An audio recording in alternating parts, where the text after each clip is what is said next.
Hi, everybody. So today I'm going to review a discussion about Canada's MAID laws. Um, I think part of it is codified, and then part of it came from Supreme Court cases. Um, One second. So this is a doctor and I guess it's a psychologist debating this issue.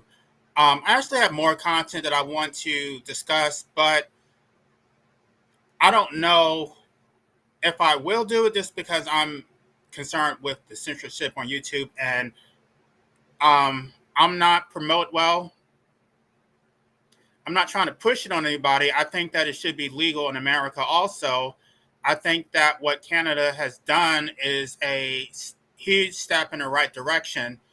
And when people see that it's actually not as horrible as they thought it was, then maybe other states can adopt similar legislation or Supreme Court cases. But, until it's been done, it's hard to imagine that it could be possible. So, yeah, Canada probably has the best or the most liberal euthanasia slash physician assisted, or guys, let me use the correct term, death with dignity laws. So let's go ahead and get started. I meant to do a fair use. So even if I don't put the follow up, this is fair use. I'm not doing this for commercial purposes, so I'm not monetizing this video. Since we're waiting for it, right? They've been approved? They've not been approved. They're waiting and hoping to be approved. These two doctors have conflicting viewpoints on euthanasia in their country. I think Canada's approach to assisted dying has been successful. I am very concerned about medical assistance in dying laws in Canada. Euthanasia became legal in Canada in 2016. They call it medical assistance in dying, or MAID for short. Since then, the number of assisted deaths in Canada has risen to over 10,000 people in 2021. That's more people by raw number than any other country where assisted dying is legal. In 20... Right, this is the whole thing. They say that like that's a bad thing, but if people had the right to do what they wanted, what do you think the result would be? They know that the numbers will go up. And so their response is to basically use the power of the state to force you to bend to their will. So they don't want you to have freedom. They don't want you to have autonomy. Even many of these people who say my body, my choice when it comes to reproduction, most of them are not even going to support this. I don't think that this is a public issue. This is a decision that should be made by the individual. 2021, eligibility for MAID expanded to include people who were not nearing the end of their lives. And starting next year, that will include people suffering solely from serious mental conditions too. All right, so the original law was that if you were terminally ill, then you could access death with dignity.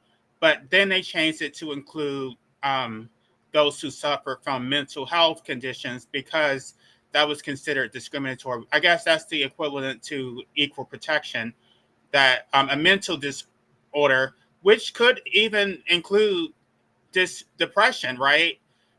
They don't think that having a mental illness is a sufficient basis for accessing MAID. Our participants are here to engage in a new kind of debate. Yeah, that's where you and I would disagree. I know. Where instead of fighting over unvetted talking points, we ask each expert to pick 3 facts that their opponent would have to concede are true. Dr. Maher, do you agree that these facts are true? I do. Dr. Green, do you agree that these facts are true? Yes, I do.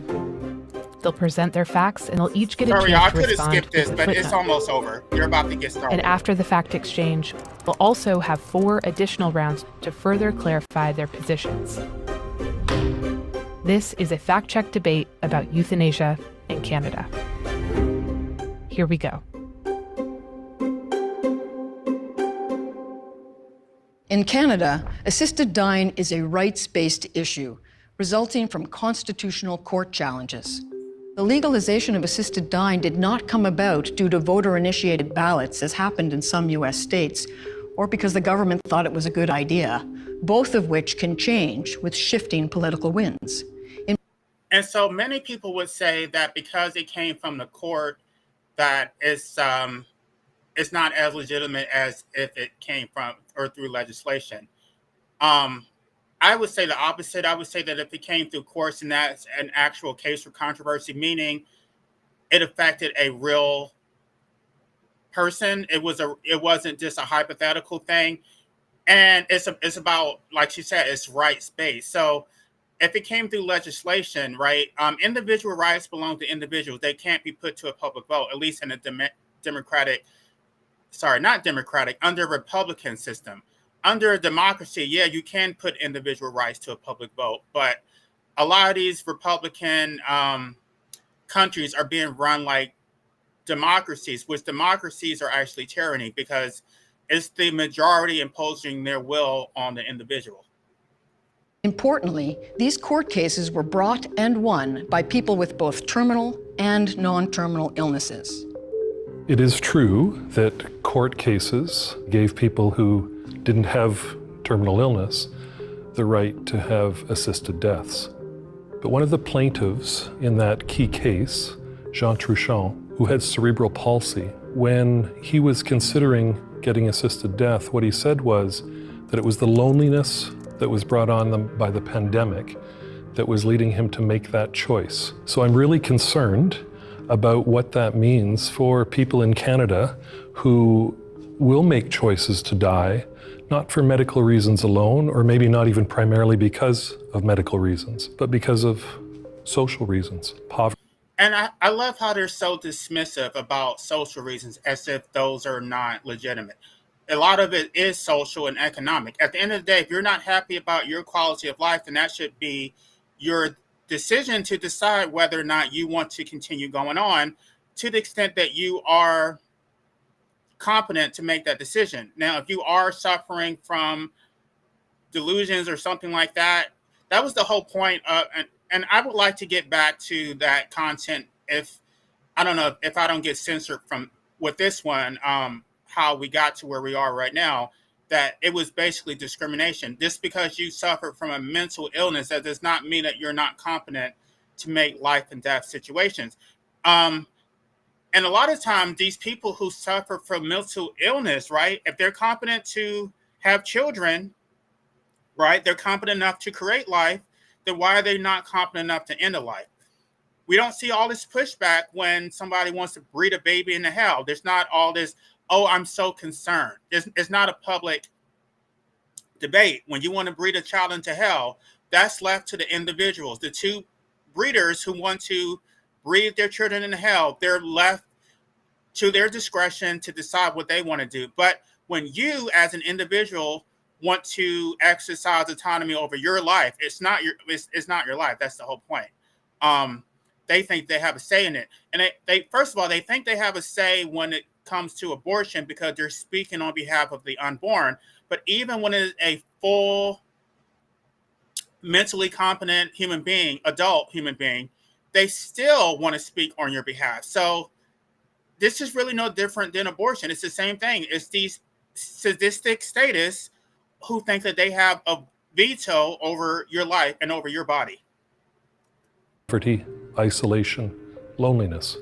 That worries me a great deal. That worries me a great deal. So what? This came through court precedent. So you don't have standing. The fact that it concerns you is of no moment.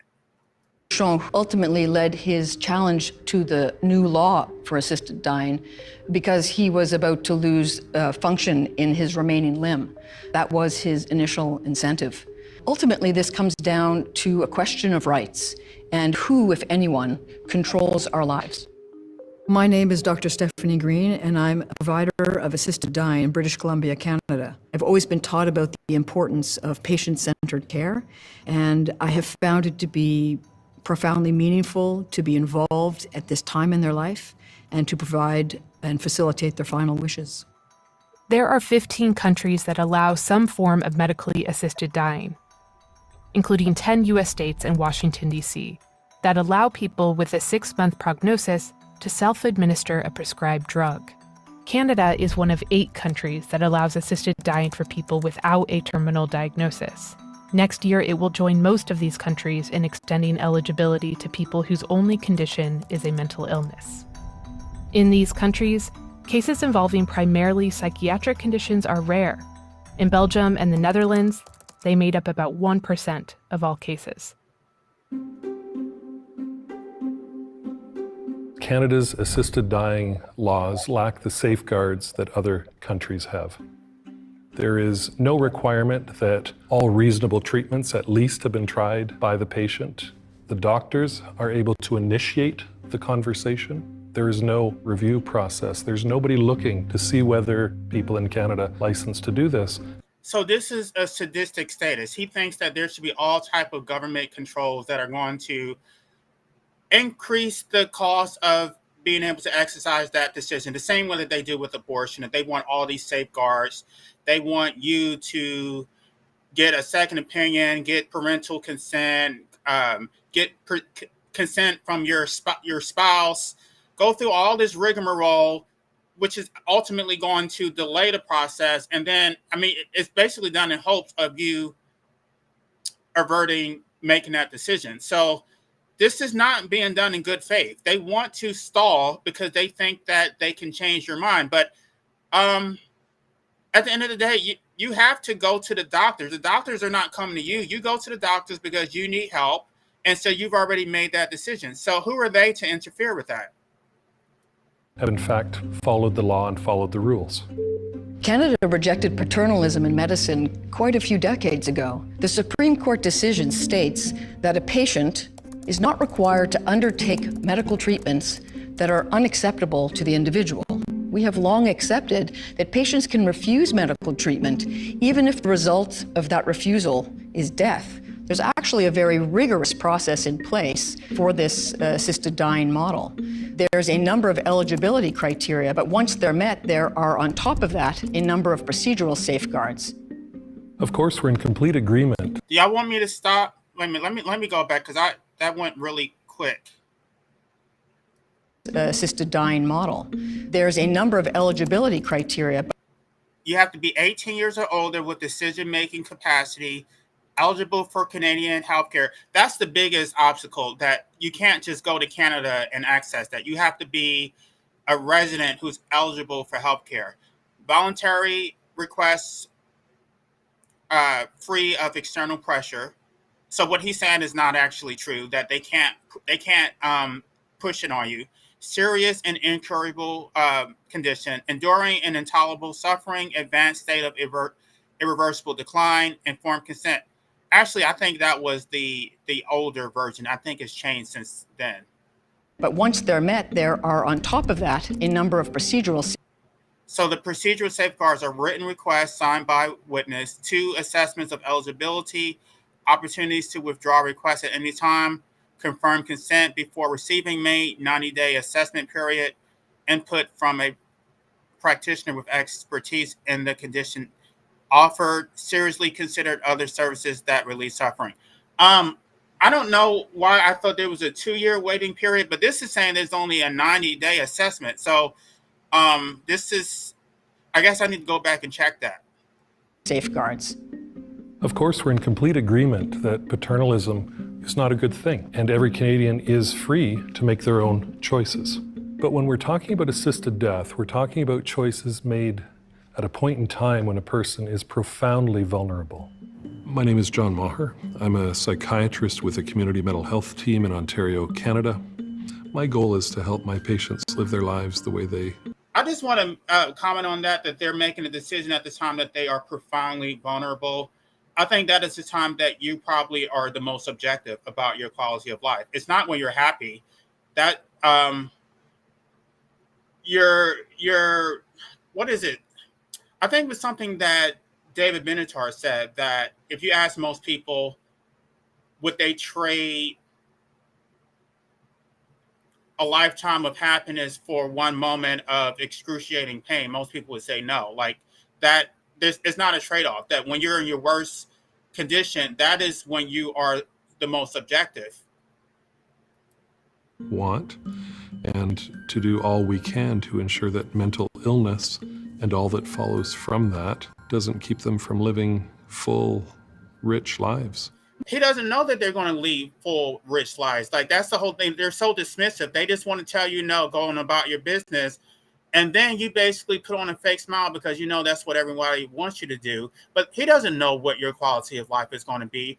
A lot of the pushback is coming from the mental health practitioners, right? They don't want you to have that option. They want to prolong it as long as possible and keep you as their patient. So most of the pushback is going to come from therapists, psychologists, and psychiatrists. So they're the ones who are the main ones because they think, well, I don't even know if it's even in good faith. They pretend that they believe that they can actually help these people, but they can't. Because, first of all,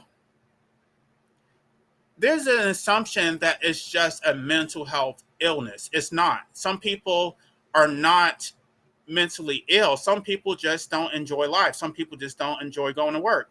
Some people don't enjoy just waking up every day. So what is mental health going? God, I'm sorry. I feel like I'm holding back because I know YouTube is going to censor me. So, gosh, I can't say everything I want to say. I know they're probably listening to me right now, ready to flag my damn channel. There was an initial concern that people would request assisted dying because they couldn't access palliative care. But the data has put that fear to rest. Over 80% of the people who receive MAID in Canada are receiving palliative or hospice care at the time of their death. For those few who are not, 88% of them have access to such care. Compare that to the wider Canadian population and all causes of death, when statistics suggest that only a minority people are receiving palliative care before they die. The data that you're referencing comes from the forms that are filled out by the MAID providers. And it tells us nothing at all about the quality of the palliative care. We also know from the data you're citing. I mean, what is that? Palliative care. So you're going to manage somebody's pain, and then that's supposed to be the solution. That's the prophylactic, that you're just going to put them on drugs. Some people don't want to live like that in a vegetative state where they can't function properly and they're completely dependent on drugs. What kind of quality of life is that? I would ask, or, what he would say if he were in that position, but he probably would want to suffer and be on drugs because he's clinging to life. But everybody doesn't think that way. Some people look at life more objectively, that death is a part of life and that we're going to have to die anyway. So they're looking at it as, what is the point, right? If you have children and you have to take care of them, fine, I'll suffer because I created these children, as my responsibility. But if I don't have any responsibility, I don't have any attachment to this world, why the hell am I suffering? Why am I taking drugs and laying in some bed when I don't have to? And that was something I was wondering about my dad before he died. Like, what? I know his thing because he raised so much hell while he was alive. He was in fear of what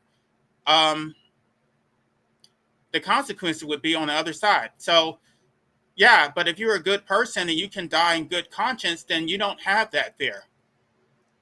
That 21% of people who received MAID had palliative care for less than 2 weeks. While it's true we don't have an objective marker for the quality of palliative care received, what we do know from lots of data is that since MAID was legalized in Canada, we have a significant increase in the funding for research for palliative care and an increase in the number of people receiving and dying with palliative care at home. The vast majority of people who access MAID in Canada are patients with a cancer diagnosis. The next most common underlying illness are end-stage organ failures, so end-stage heart disease, end-stage lung disease, end-stage liver disease, and neurologic conditions. They're around the 10 to 15% range.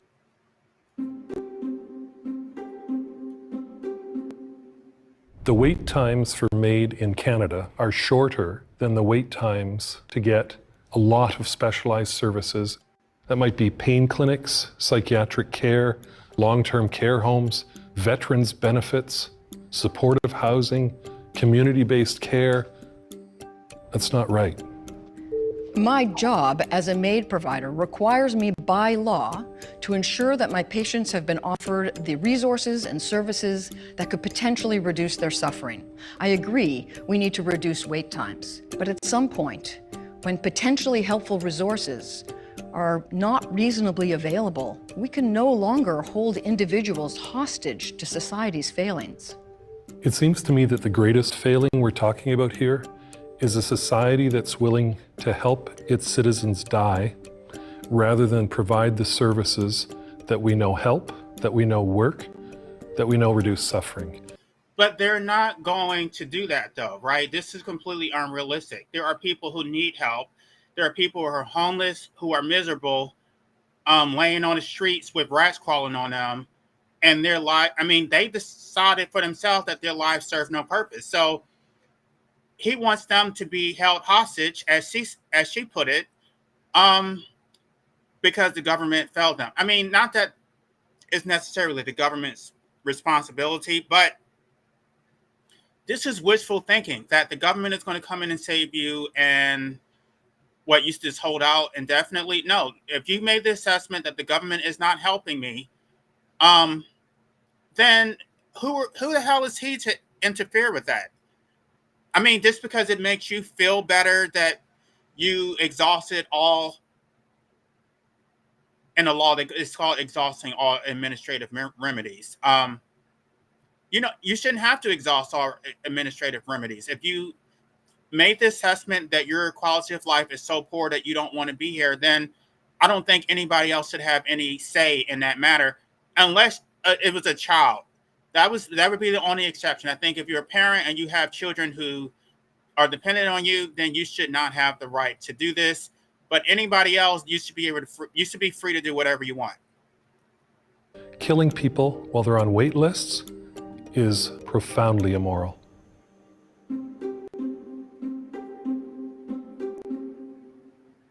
National polls consistently show that the Canadian public supports assisted dying. This includes people who self-identify as religious and people with disabilities. These polls were conducted before our law changed to allow assisted dying, in the first 5 years of legalized practice, and in every year since the amendment that extended eligibility outside the end-of-life context. 2 polls that asked Canadians about their views on MAID for mental illness came back with very different results. One poll showed over 60% of Canadians in favor. Another poll, one in particular looking at MAID for mental illness, showed that only 31% of Canadians support it. I don't think Canadians have a full understanding of what is happening. Out of all those people who were polled, how many of them are actually going to step in and help you when you're having problems? None of them. When you're homeless, when you can't pay your bills, when you're in pain, none of these people are going to help you. When you go to them for help, they're going to be dismissive. They're going to gaslight you. So I don't think that a poll should have any weight. But those organizations that are focused on what's happening and drawing attention to it, namely the 137 disability organizations in Canada, the national Indigenous organizations, the mental health organizations, the United Nations, everyone who's looking at this and understanding what is going on is gravely concerned. MAID is satanic. Why do you say? I've learned recently how they peacefully give others out. Well, Jordan Peterson talked about that. Okay, fine. They're saying that it's not a pain. I'm assuming you're talking about the fact that it's not painless. Yeah, I've already gone into that. Maybe they need to work out the kinks. I don't understand why they're not using the same procedures that they use when they give lethal death to those who are executed for crimes, those are supposed to be painless, right? Jordan Peterson did a little piece on this talking about how they're basically, what do you call it? They're paralyzed, and then the second drug causes them to drown internally. So they're paralyzed and they can't move, but they're drowning internally. So they're basically being tortured. I don't know. I mean, I'm not here to say that I endorse the method that they're using. I just think that they should have the right. Now, they can work out the kinks and make it more humane, but at the end of the day, they should have the right. So if you want to shop around and find a doctor who uses a different procedure, then that should be your option. Give others an out. I don't, but it's your life. I don't, if you want to come up, I would love to debate you, but you didn't have an end. They imposed life on you without your consent. So why shouldn't you have an out? Why should you be held captive to be miserable in perpetuity when you don't want to be here?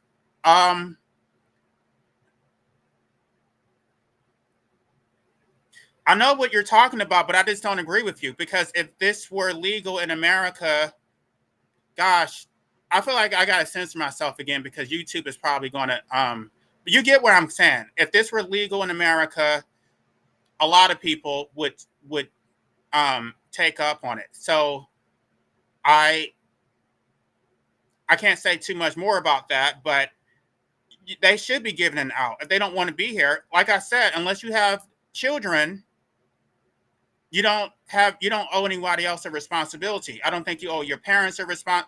I mean, I would feel bad for my brother, because I don't want my brother to grieve over me, but that's probably the only person. But even I don't think that's enough. I'm willing to plan it out to try to make it as less messy as possible, so that he doesn't have to, clean up after my mess. So it's an easy transition when he gets to inherit my property and all that stuff. But even my brother, I don't think that my brother is, I don't think that my brother's entitled to keep me here indefinitely.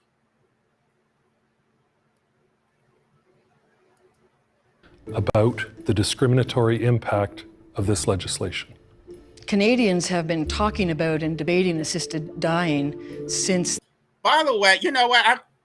I don't want you to think that I'm shooting you down. Like, I do appreciate your input, because I don't want everybody to just sit here. This is not an echo chamber. So if you want to debate me, if you want to actually, articulate whatever your concerns are, I can actually post a link, and then you can, if you want to, when this is over, you can tell me what you, I mean, obviously we can't get too deep in the details because of censorship on YouTube, but I would like to hear your position. But I'm not going to bring you up until it's over, because I don't want to start losing people.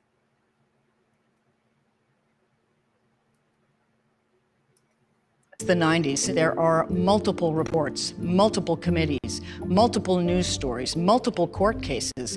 To suggest that Canadians are unaware of what the issue is not exactly fair to the Canadian public. There is no consensus among Canadian psychiatrists on. No, I mean, I get what you're saying. I mean, based on what I looked at when I listened to Jordan Peterson's video, but even if that is the case, even if you do suffer for 30 minutes or however long it is, it still is it puts a period to your suffering. So for some people, I mean, I think there should be full disclosure of what the person experiences when they're going through it. But for some people, 30 minutes of suffering may be worth it. But at the end of the day, it should be left to the individual. When any particular psychiatric illness is incurable. And under the law that comes into effect in 2024 in Canada, a psychiatric illness must be incurable and a person must be in a state of irreversible decline. But we can't say who that is. Consensus in healthcare is rarely required. There's no consensus amongst doctors about whether they can accurately predict a prognosis of 6 months. Yet it's an eligibility requirement for assisted dying in several countries, including the United States. And this is the problem with occupational licenses. Y'all know I'm an anarchist, so I don't support occupational licenses. I don't think that the state should be interfering with a private contract that is between you and your healthcare provider. If they want to assist you in terminating your life, this should not be all these so-called safeguards telling you what you can and can't do. That is a private contract. And if you own your life, then you should be able to do whatever you want with it. If you can't, if you don't have the right to die, then you don't have the right to life. States. However, in Canada, for MAID to proceed, 2 independent clinicians must be of the opinion that the patient's condition is incurable.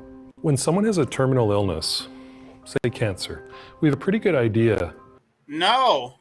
Okay, that's fine. You would rather jump. Some people don't want that. The same way when people breed human beings into hell and they get all this support and there's all these people surrounding them, they get medical assistance, they get emotional support, they get financial support.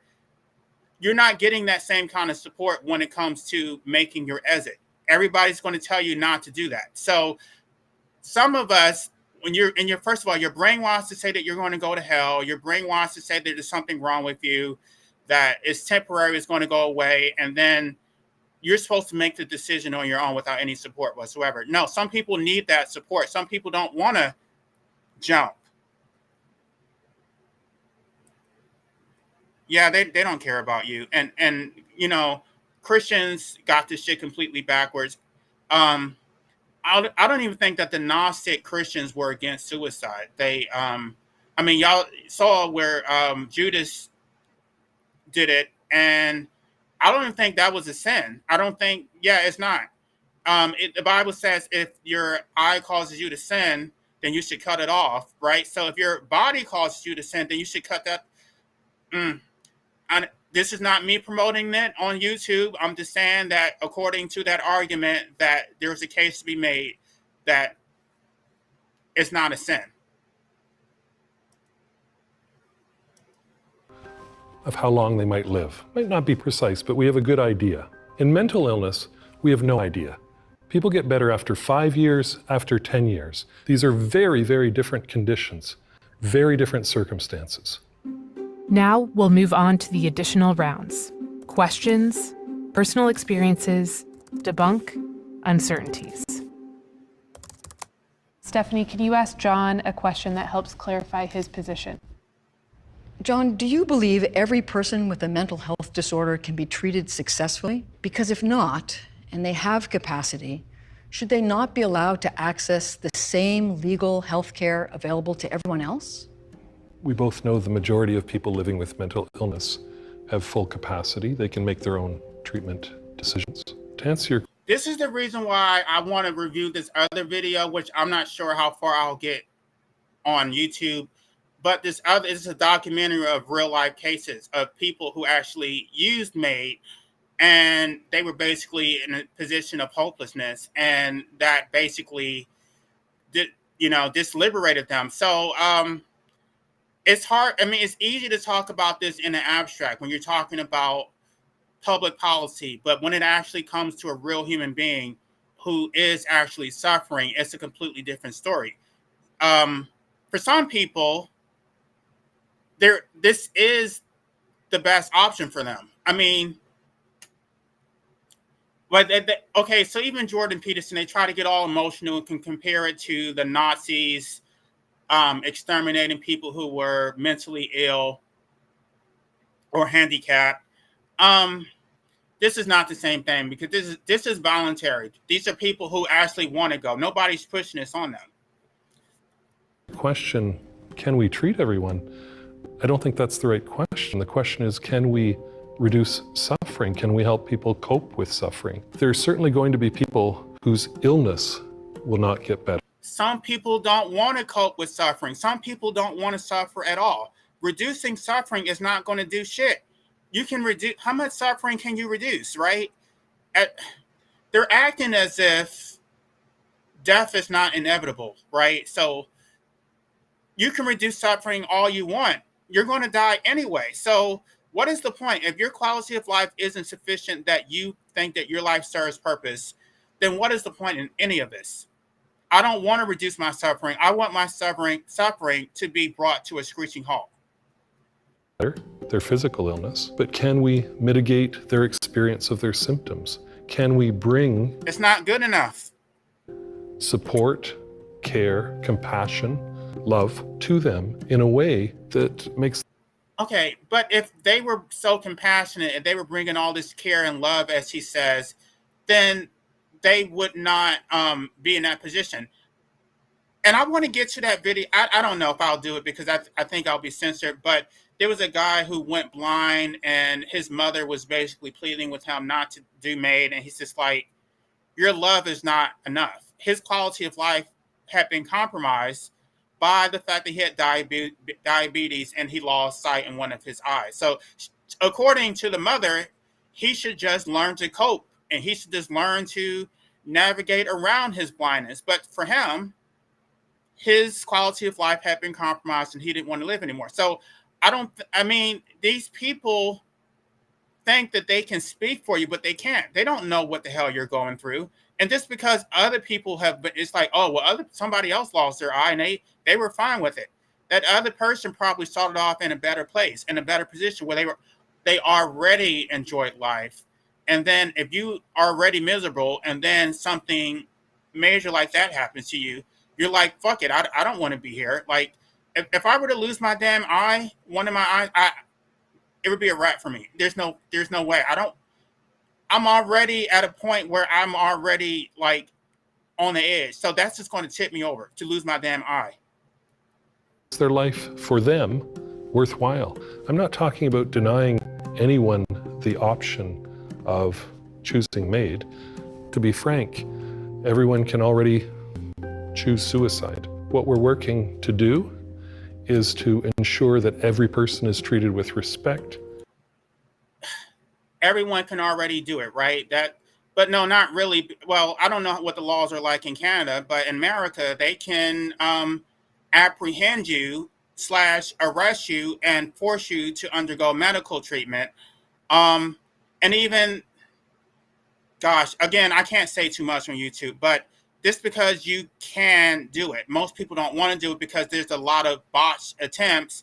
There have been plenty of people who have maimed themselves permanently because of failed attempts. So they don't want to do it and fuck it up. They want medical assistance so they can do it the right way and not have to. Okay, so to the person who said that they're going to suffer more, yeah, they are going to suffer more if they don't do it the right way. Dignity provided with care and support that we know can help reduce suffering. Okay, John, would you like to ask Stephanie a question? Only 1 in 3 Canadians have access to mental health care who need it. Only 1 in 5 children. We know from disability organizations across the country that disability supports are completely inadequate to live a meaningful life. People are suffering in ways that we can do something about. I'm asking you, would you... Can you stop the police from harassing me when I'm going to buy groceries? Can you get me a better job? Can you get me a damn license to practice law? No, you can't do shit. So can you prevent me from aging and declining? Can you fix my health problems? Can you cure my allergies? No, you can't do shit. So I don't know what the hell. These people are so dismissive because they don't know what your actual problems are. They just think that it's something temporary, that you broke up with your girlfriend and, oh, you're going to find another girlfriend. No, that's not what it is. Support providing MAID to someone while they're waiting for treatment or care that could help them, but it's down the road a bit. I would happily stand with you and call for our government to do better than what it's doing. I think it's a separate issue. There can come a time. Okay, so you actually did see the Jordan Peterson video. No, I mean, I get it that they're saying that that's not a humane way to die, that they are actually in pain. But that doesn't negate the right to die. They're just saying that the method is not humane. So yeah, that can be worked on, but I mean, so what? So because someone experiences pain for 30 minutes, does that, at the end of the day, this is a decision they decided to make. So who's to say that that 30 minutes of suffering isn't less than the suffering that they experienced prior to that? On a case-by-case basis, every situation is... By the way, I don't know why they would be using that method because, okay, I can't even say that on YouTube. There's a more humane way of doing it. I don't know why they would use that method. There's a more humane and a less expensive way of doing it, which I'm not going to say on YouTube because I don't want to get in trouble. Individual.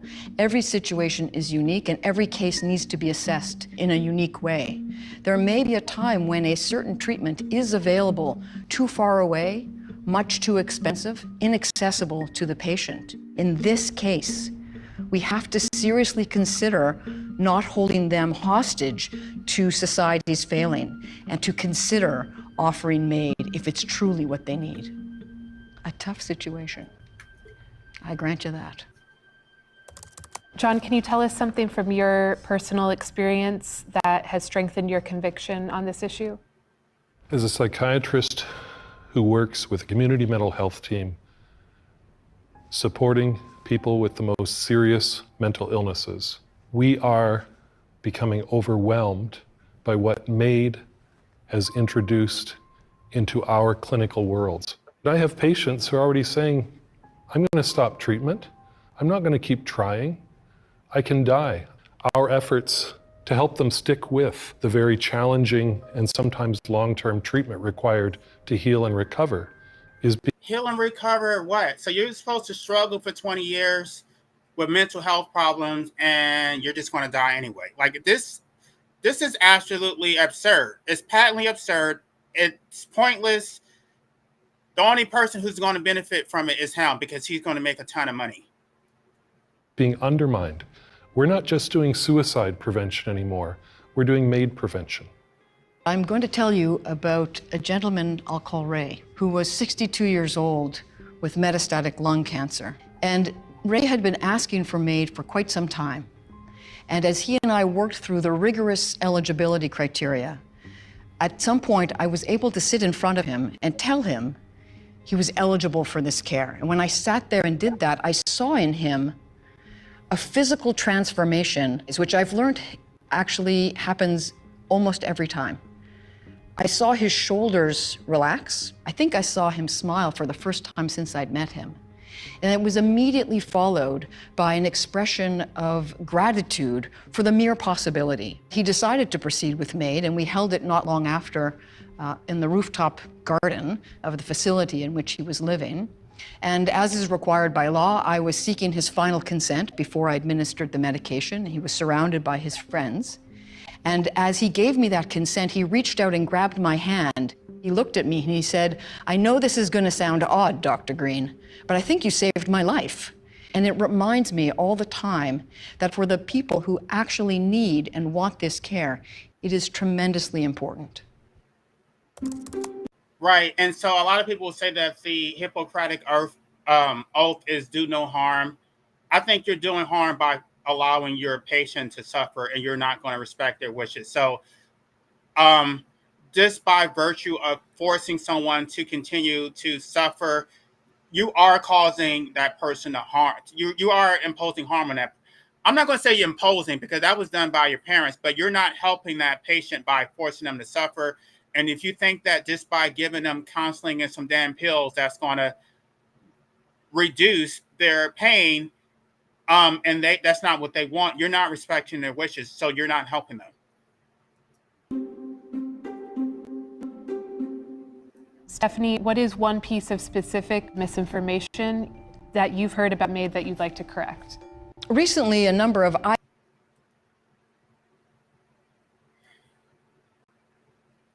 It's satanic, bro. Justin T is part of the occult. I don't know. I don't believe in Satan. I think that is an allegory. So I believe there's evil. Well, it's not evil, it's ignorance that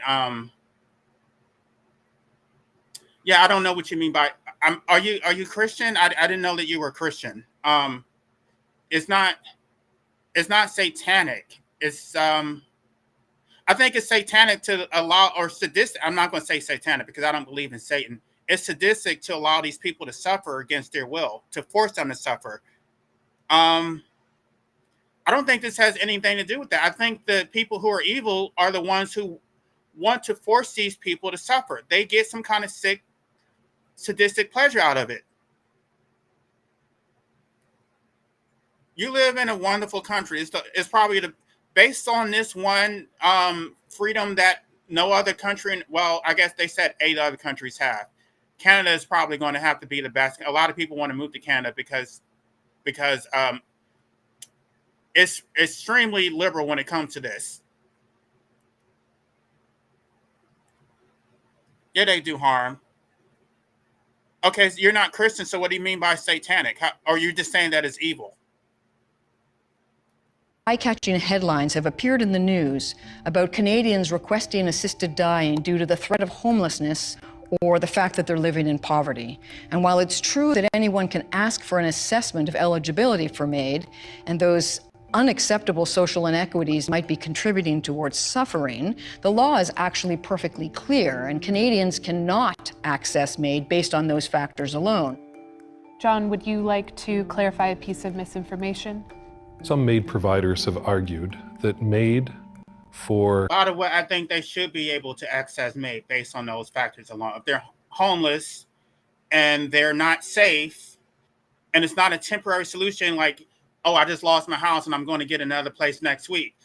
They should be able to do whatever they want. If there are people who've been homeless long term, you're out on the streets for 10 years.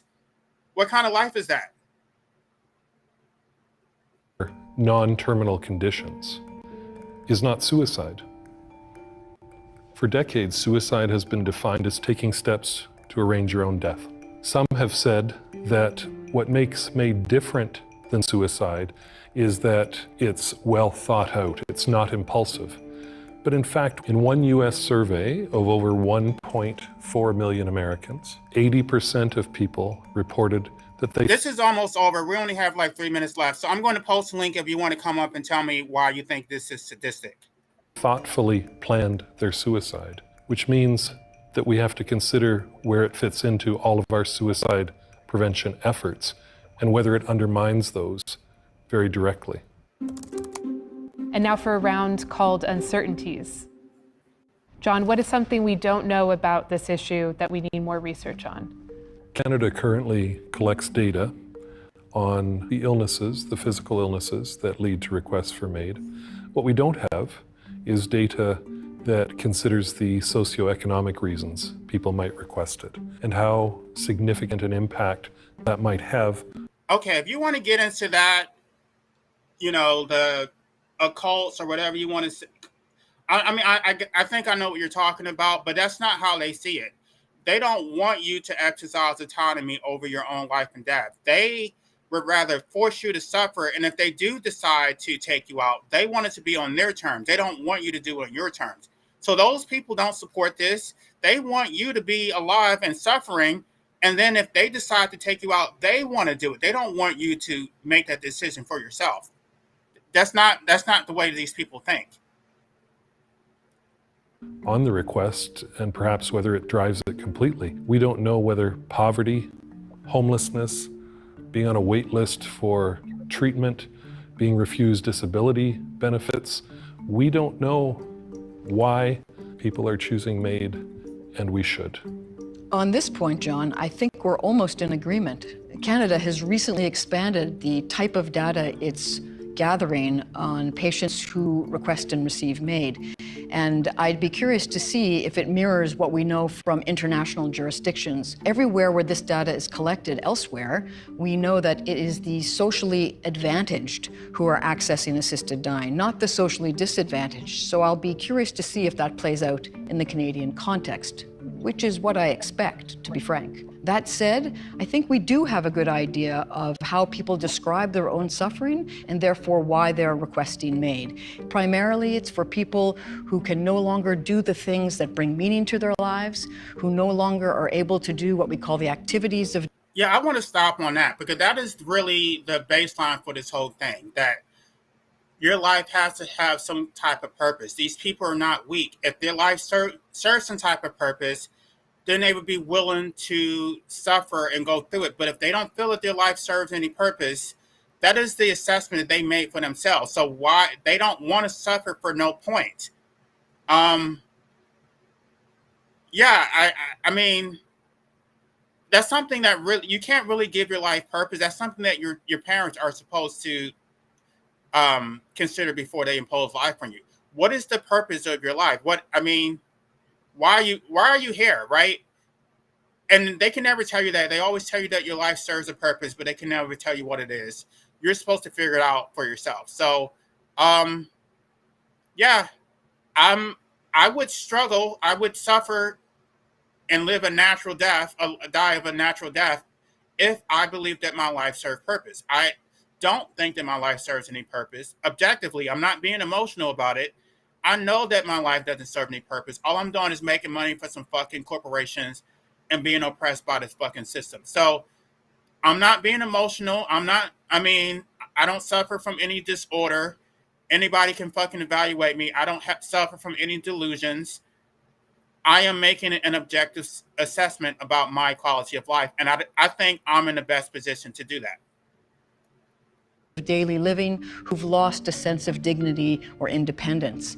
And I think if we could find research that would help us better understand what leads to that type of suffering, potentially there's a way we can learn to treat it. I'm concerned about this law having, I'll acknowledge the unintended but profoundly disturbing consequence of having people feel like they're a burden and that they should choose death over life, that they should no longer demand of their government, of their fellow citizens. Why is he presuming to speak for these people? They don't think that they're a burden. The people who are a burden don't give a shit about that. They don't think that their own lives serve any purpose. It's not because they think that they're a burden to other people. I'm sure that he hasn't even spoken to these people because that's what I'm told, right? I even spoke to my cousin about that a few months ago. When my father passed away, I was just like, well, I'm not going to say what I said because, again, I'm being censored. I know somebody's probably listening to me right now. But what she said was, you're worthy, right? Like, worthy of what? Worthy of being miserable? They're saying this as if life is a gift and this is something that you deserve. No, I don't deserve to fucking suffer. I didn't ask for this shit. That care and support be provided. Having spent time with many suffering individuals, I can tell you that Canadians are extremely grateful for this option. In a testament to the quality of care being provided, not a single person has been charged with misappropriate action. I think Canada's approach to assisted dying is more than adequate. It is solid, it is good, and for some, it may be a model for considering care in their own region.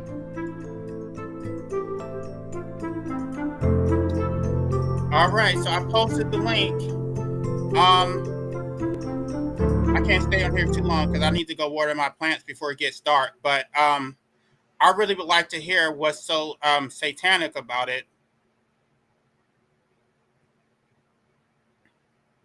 Anybody can come up. I probably have maybe 10, 15 minutes to talk. So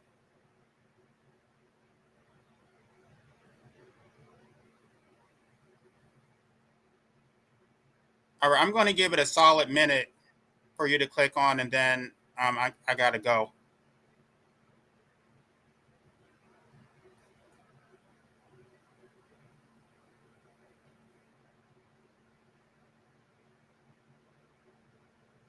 Are you still there? Do you want to tell me what's satanic about it?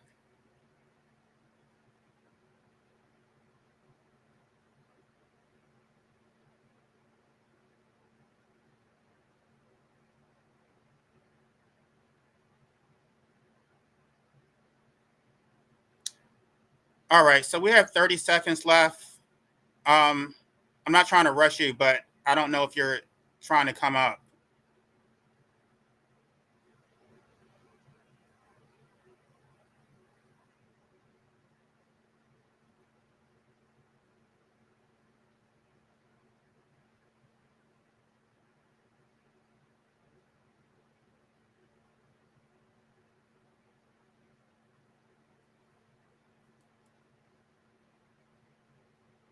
Yes, they do.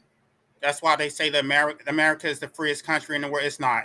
Clearly, Canada is freer than America. All right, so that was a full minute. I'm assuming that there's not a. I mean, I don't know. I'm assuming that you're not coming up, so I don't. I don't know what you mean by satanic, but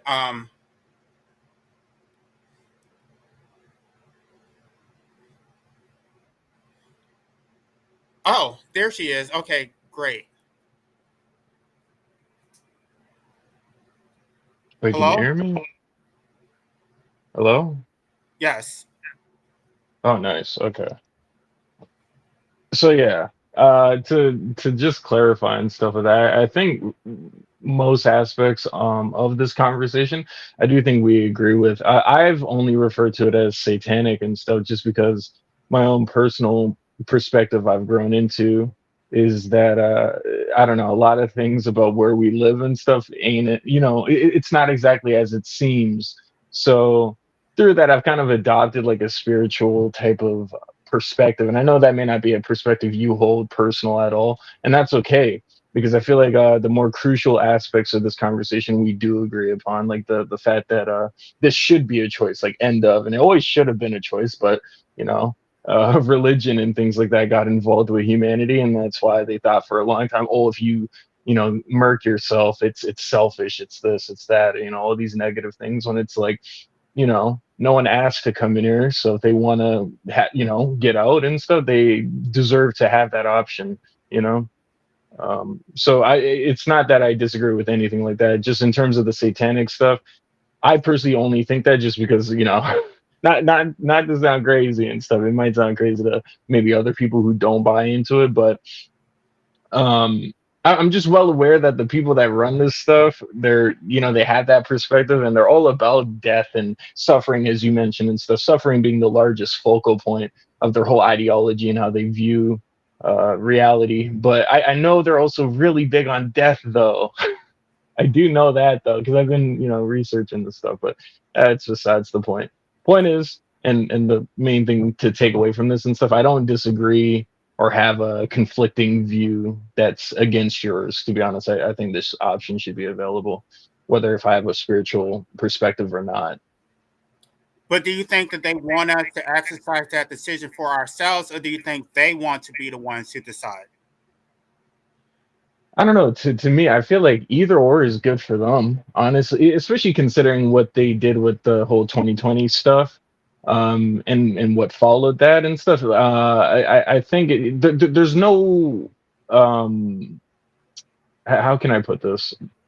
Oh yeah, yeah. I guess basically it's just not really much of a secret that they're trying to quote unquote population control and stuff like that, because it's like when you consider the ingredients of what was in the whole thing, yeah, it just a lot of it doesn't make sense. It's like you would only endorse and coerce like people into taking that unless if you wanted to cause them harm. At the end of the day, a lot of those jabs, let's say, they all, for the most part, at least from what I've looked up, the majority of them will contain mercury and aluminum and things like this. And so it's like you only put that into someone's bloodstream if you're trying to hurt them. And the fact that a lot of the people that went along with it and stuff Yeah, are beings that would argue yeah. against euthanasia. I'm sorry, but we can't talk about that on here. Oh, sorry, my bad, Yeah, my bad. that'll get me flagged real quick. Okay, sorry. Um, but why are they at the same time promoting like they're banning abortion? They're telling people to have more Uh, children. Why is that the flip side of it? But yeah, it's weird. They have like this weird dual thing that they like. I mean, at the end of the day, actually, that group of people I mentioned, they're the whole reason why people have the whole concept of duality of light and dark, right? So I feel like, yeah, it's a bit like that for them and stuff. On one half, yeah, would they like life here so they can toy with it? Yeah. But at the same time, if it goes just as good, they can benefit from that, use it for whatever, concepts they may have in mind. It's the whole reason why even within Christianity and stuff, they, Yahweh, if you will, he always talks about having, sacrifices and stuff like that and stuff. He wants his believers, followers to do that, so I don't know. And the fact that, that group of people is also responsible for religion, it's one of the main reasons why I think that yeah, they're okay with both. They want you to suffer and they also would like you to leave.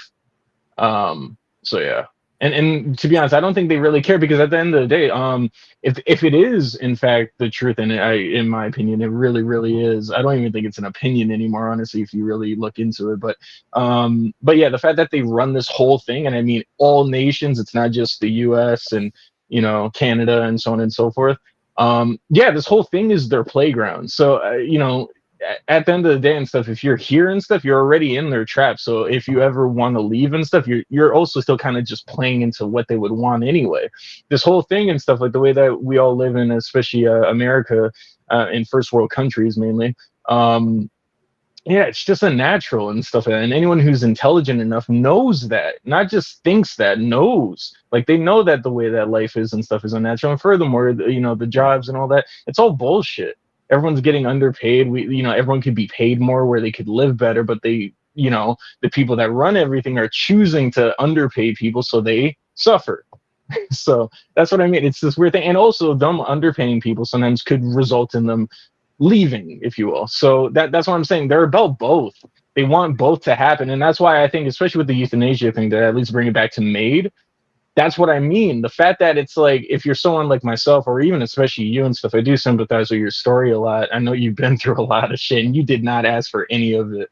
But yeah, the whole thing with MAID, as I just expressed with, those that run this shit, yeah, I don't know. I just feel like it's kind of a reflection in that way and stuff, that of course, one of the governments over here and stuff, or in Canada, I mean, and stuff, just to clarify, in Canada, of course, they would be open to do this and stuff, only if though that it causes you suffering. Because as you also mentioned, and it's a good point, and this was my main issue with it, and that's why it hit me so much when I watched that Jordan Peterson video, is just that I looked into how they take out prisoners, and it's way smoother, way better than what they're doing now in MAID. And that was my whole issue with that. I'm like, why would they do that? It's like that's almost intentionally malicious, right? It's like, because all the people that they were opening up to are people who quote unquote deal with mental illness, right?